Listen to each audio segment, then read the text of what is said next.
But one thing he brings, like I said, that leadership, that gritty, tough, and he brings physicality. And again, this defense needs as much injection of physicality as possible. What's up, everybody? It's your boy Damian Parson here at the Draft Network, here to talk to you about the Arizona Cardinals 2022 NFL Draft Class. Let's get right into it. Of course, the Cardinals did not have a first-round pick because essentially they traded it for the former Baltimore Ravens receiver Marquis Brown. So their first selection was in the second round, pick 55, tight end Tre McBride.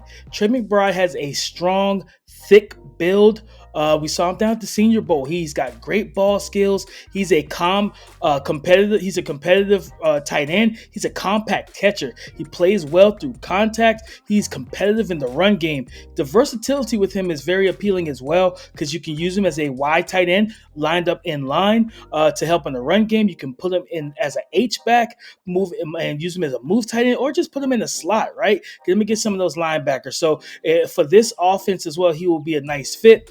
Strong, reliable hands, and then he knows how to work across the middle of the field. And again, he adds toughness and physicality to this spread offense that Cliff Kingsbury tends to run. So I like the pick of Tre McBride. I do project him to be, honestly, tight end 2 for this offense, even jumping over veteran tight end Max Williams. I believe that this young man is going to be the future at the tight end spot, but as a rookie, I think he's going to work his way up to tight end 2.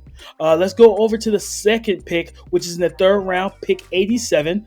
Cameron Thomas. He was a defensive end at San Diego State, but they have him listed as an outside linebacker for the Cardinals right now. He has a mature rush plan with great hand-to-hand combat skills. He isn't the greatest athlete or has the greatest burst or bend, but he does bring physicality as a tackler, adding more toughness to this defense that is in dire need of it, right? At the outside linebacker spot, he will be able to hold up at the point of attack, especially against tight ends, be able to set the edge in the run game. And then I do project it to be more of a rotational second outside linebacker with the potential to eventually become a starter. I think he's going to be a rotational guy right now behind Marcus Golden, being a veteran, but he can definitely come in on those third down situations. Or if Marcus Golden needs a breather, he can step in as well. But like I said, second, a rotational second outside linebacker, to the event to become an eventual starter. Let's go to the third pick. Myjai Sanders, third round, pick 100. Of course, needing more pass rush, as much pass rush as possible. He's a long, slim and bendy rusher.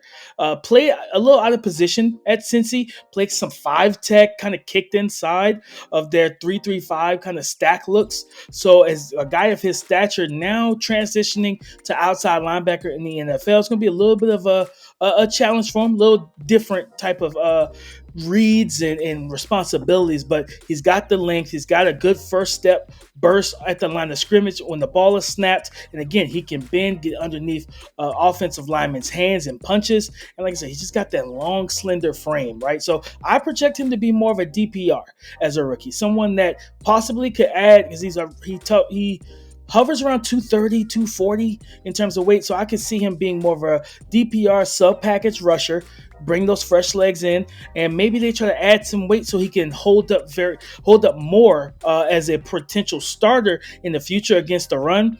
But I definitely think he could be a fresh legs designated pass rusher for this defense. Let's go to the next pick, jumping from the third round all the way to the sixth, pick 201. Running back Keonte Ingram. He's a slasher in terms of his running style. He has the juice to churn out big gains in the run game. He has solid hands as well to catch the ball, especially as a functional screening option. And this is an offense that does runs a decent amount of screens, whether with receiver or with running back. He fits this offense in terms of the zone run scheme. And you think about the inside zone, outside zone, he fits that. His ability to be a one-cut, up north and south type of runner. He plants his foot, he gets upfield. He has good vision as well, good patience, and then again, nimble and quick feet. But with this offense, I do project him to be the RB3 as a rookie that may, if injuries occurred, he could see a jump, an uptick in production and playing time. Let's continue. Sixth round, again, pick 215. guard out of Virginia Tech, Lucetta Smith. He's a tight end guard convert. So he was a tight end initially coming in, and he converted over to the guards, the interior offensive line spot. But he's got a strong build, upper body strength with a nice strong punch, right? And he's going to be able to help, especially in the pass protection area, whenever that time comes that he is on the field, to keep Kyler Murray's lap clean, right? Put that blanket down, put that napkin down, keep the lap clean of the quarterback, guys. He does have some sustaining issues in terms of run blocking, so he has to develop there, and that's where I see him as. I project him to be more of a backup developmental guard that can step in on special teams. He's got some solid traits to him. Like I said, he's got the power, he's got the frame, and the punch power and timing, and he's athletic as well, former tight end. But it's just some technical refinements that need to take place with him before he can see prominent time and snaps as a starter. So I see him as a backup and developmental piece. In the 7th round, cornerback Christian Matthews, pick 244. This is an older prospect, and we know that this past draft, and I believe even this up-and-coming draft, will have more of them. He is 25 years old, and mostly a lot of it's due to COVID, guys, and that's just kind of something we see, but he's a traits and toolsy athletic cornerback. He's very competitive at the catch point with 15 pass breakups in 2021, and he's got the height, the weight, the speed. I believe he jumped 41 inches in the 41 and a half, I believe, in the vertical at the not the combine. I believe at the combine. So it's like he's an athletic kid, but again, like there's some developmental things that has to work with him. I think he would fit in the when they go to press, especially with his length. But I project him to be more of a practice squad, possible special teamer if he makes the active roster on game day. But he's definitely someone that's going to be on the back end of the roster. Now let's keep it going. Still a 7th round, of course, 256. One of our draft legends, Jesse Lucetta, linebacker, edge hybrid from Penn State.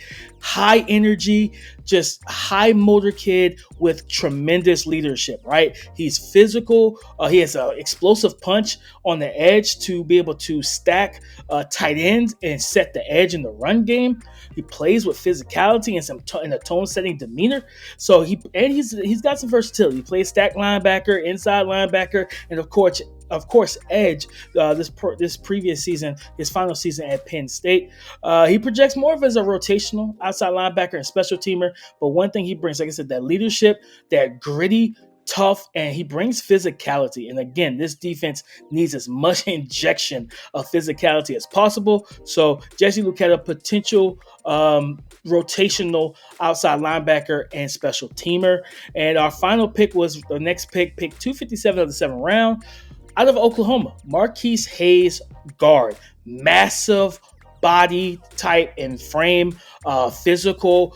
He's more. The fit is a little different because this is a zone type of offense that this air raid offense that Cliff Kingsbury runs, but Hayes projects better to a more gap, power, vertical, downhill running style, and he's more of a mauling guard. So it's kind of a contrast of styles, I would say. But even with that physical aspect to his game, he's got to work on his body control and sustaining blocks and staying upright.